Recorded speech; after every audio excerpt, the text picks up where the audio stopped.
Like many other eager fans of the Fire Emblem series, I was absolutely ecstatic at the announcement of the next main title, or should I say titles, of the series. Fire Emblem If, or Fire Emblem Fates being the localized name. For the purpose of this video, I'll refer to the game as If, not Fates. It was announced that the next main installment would be in the vein of Pokemon, split into two different versions exclusive to the Nintendo 3DS, with a third version being available for digital download post-launch. However, that similarity to Pokemon is not necessarily fair or all that accurate. Each version of Fire Emblem If shares the same world setting and use the same gameplay engine, but the story, characters you can use, and each level are unique between the two. Since I'm such a passionate fan, I ended up picking up a Japanese 3DS along with an import copy of Fire Emblem If Byakuya Okyu, or in the English, White Kingdom, which will be localized as Fire Emblem Fates Birthright. I'm actually quite stunned that despite releasing on June 25th this year, the English version won't be out till sometime next year.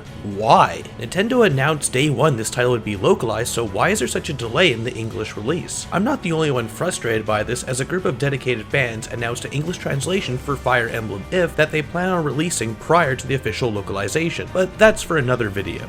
So without further delay, let's jump right into this import review. Also, it should go without saying, but my skill in Japanese is far from fluent. As such, I will not be covering the story or characters in this review, since I honestly don't really have a full idea of what's going on. But rest assured, when the game gets its English release, I'll be doing another review and I'll talk about the story and characters then. Fire Emblem If is very much built on the foundations that Awakening established in 2013, but the game sidesteps the failings of many sequels and expands upon and introduces many mechanics, new and old to the series, some that haven't been used since the Super Famicom days. One of the more prominent new features from Awakening, the pair feature, returns but has changed quite a bit. Previously, paired units simply receive stat buffs based on their paired partner and support each other by defending the occasional enemy blow and routinely attack with their partner. In Awakening, you'd be foolish to not pair up your units, it essentially made them into super units. In If, that is no longer the case. Pairing up only serves to improve support ranks, which it did before, and increase stats, but the main function now being that a paired partner will block an enemy attack, denoted by the shields here on the battle screen. The idea being the more shields you got, the higher the chance your ally will defend the other unit. This change is great since it still makes pairing up units beneficial, but it also incentivizes the player to allow their units to fight unpaired, like the good old days of the series, and consider other strategies. One such strategy being to have your units to fight next to one another, which allows them to jump in and attack enemies. However, your enemies also have access to these same tactics, making planning each move all the more crucial.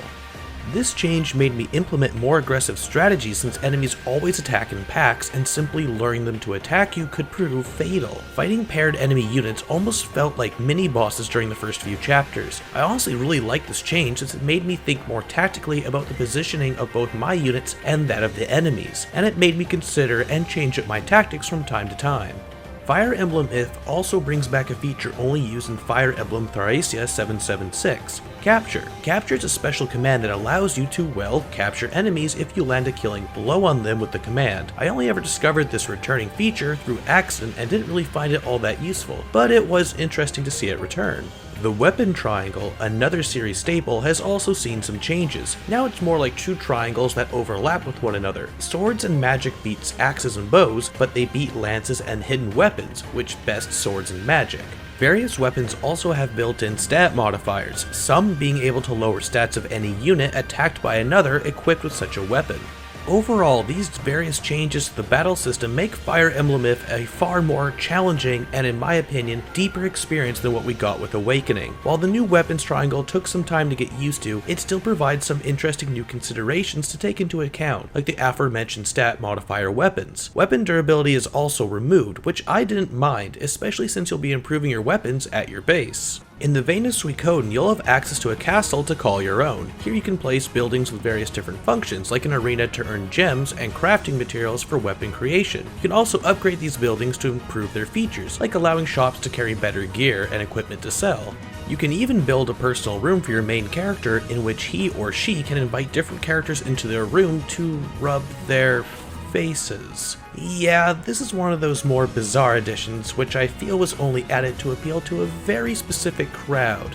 Don't even get me started on the bathhouse. Like Fire Emblem 12, you can create, buy, and equip your units with various different accessories and outfits, all of which they will wear, with each either increasing or decreasing certain stats. You can even dress your characters in their underwear, which again, I feel was added to appeal to a very particular audience. All in all, I'm not a fan of the accessory or model viewing additions that If has brought to the table, but I know many other people will enjoy them. They're just not for me, and I honestly don't feel like they really have a place in a Fire Emblem game, but that's just coming from me, an old fan of the series. Supports function more or less the exact same way they did in Awakening, which allows for unit marriage and children returning, which I have no idea how it works since again I can't really read in Japanese. And yes, before anyone asks, you can make the protagonist marry their siblings. Curious to see if incest will survive the localization process. The skill system returns and functions exactly the same way as it did previously, with the addition of a skill that children from a royal family inherit, which allows them to change different geographical features on a map, promoting and reclassing make a return as well, in addition to a support class change that allows two characters with an S rank support to change into the same class. Also, all of the classes are unisex now, so we can finally have male Pegasus riders and whatnot. Speaking of equality, there's also a character in each different version that allow for a same-sex marriage. There is amiibo support, but since I have an original Japanese 3DS and do not have any amiibos, I cannot use these features, but from what I understand, this simply allows you to challenge the Fire Emblem amiibo characters and recruit them if you win. There are also scripted character deaths. Some are avoidable if certain conditions are met, but again my lack of Japanese got two of my favorite units killed since I had no way of knowing I could save them. Before I finish talking about gameplay, I will briefly mention some of the specific features exclusive to Birthright, which again I stress is the game that I played. Aside from having a different story and characters exclusive to this game, you'll also have access to a world map similar to the one seen in Awakening, where you can engage in different optional battles, including ones that occur in your base, as well as various paralogue chapters. Based on what Nintendo has said about this game, it is the easier of the two versions, with the third downloadable path being a midpoint between these two. In terms of difficulty, I certainly found Fire Emblem If to be more challenging than Awakening. I was also pleased to see that on higher difficulties the enemy AI got more intelligent, like in the Game Boy Advance days. Speaking of difficulty, casual mode also makes a return for fans new to the genre, or for players without any backbone. Whoops, I meant for those looking for a more accommodating experience. On top of that, there is Phoenix mode, which if you enable at the start of the game, allows any units aside from the main character to revive the turn after they die. I guess Phoenix mode is meant for those that don't like turn-based strategy games, but would for some reason still buy this game. In my mind, the most enjoyable Fire Emblem experience will always be Classic mode, with permadeath.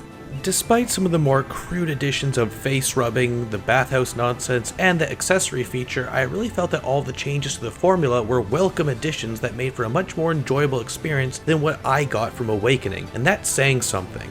Fire Emblem If can still appeal to more casual fans, but has more than enough features and challenge for hardcore fans like myself. Graphically, Fire Emblem If looks pretty similar to Awakening, but units now have feet! As well, the battle transitions are much more seamless and look way more interesting than they did previously. Each individual character model seems to have some awesome attention to detail. While not the 3DS's best looking game, it definitely is one of the better looking RPGs on the system, and the CG cutscenes are still some of the best uses of 3D animation I've ever seen, and there are quite a few this time around.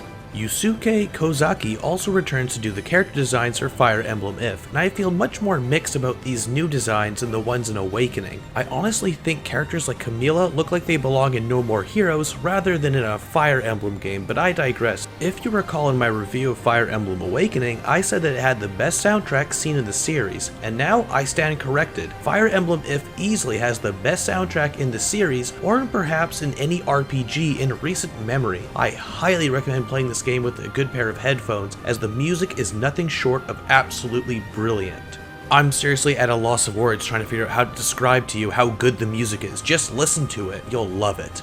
characters are voiced once again, but sadly they are not fully voiced. Again, like Awakening, most of the voice dialogue come in short quips, which I found really disappointing. Either have full voice acting, or just do none at all. It sounds ridiculous, and it's my only issue with this otherwise a game with near flawless sound design. If you couldn't tell by now, I really like Fire Emblem If. Well, I can't say it's my favorite Fire Emblem game since I don't know the story. Purely from a gameplay standpoint, it may very well be, but I'll reserve that judgment until I get my hands on the localized game and play through all 3 story paths. As an import title, Fire Emblem If was surprisingly easy to play through and understand. It also helps that the community has a large amount of resources explaining each new mechanic and what every option in the menu does. All in all, I felt that my purchase of a Japanese 3DS was justified with this game alone. I think it's that good. When I initially heard the announcement of Fire Emblem If and all of its new features, I was a bit hesitant to be excited. It sounded like the game would be more of a sequel to Awakening rather than a fully fledged entry in the series, but after playing the game I can safely say my fears were groundless and I couldn't be happier with how it turned out. I very much look forward to experiencing the story and the other 2 paths once the localized version comes out, which apparently Nintendo is taking their sweet time with. Well, whenever that day may come, expect to see a review shortly after. Now, if you'll excuse me, I have a lot of work cut out for me as I need to get started on the Shimigami Retrospective. Thanks for watching, folks. As always, been Darren the Gaming Pilgrimage. Till next time. Hey everyone, hope you liked the video. I really want to give a big thank you to TJ from his channel I Sneak Sometimes, who allowed me to use his footage from his own playthrough of Fire Emblem If. This video review would not have been possible without his contribution, so thank you so much TJ. If you want to see a playthrough of Fire Emblem If, I highly recommend checking out his channel. Here's a link to the first part of the playthrough here, and as always, thank you for watching. See you next time.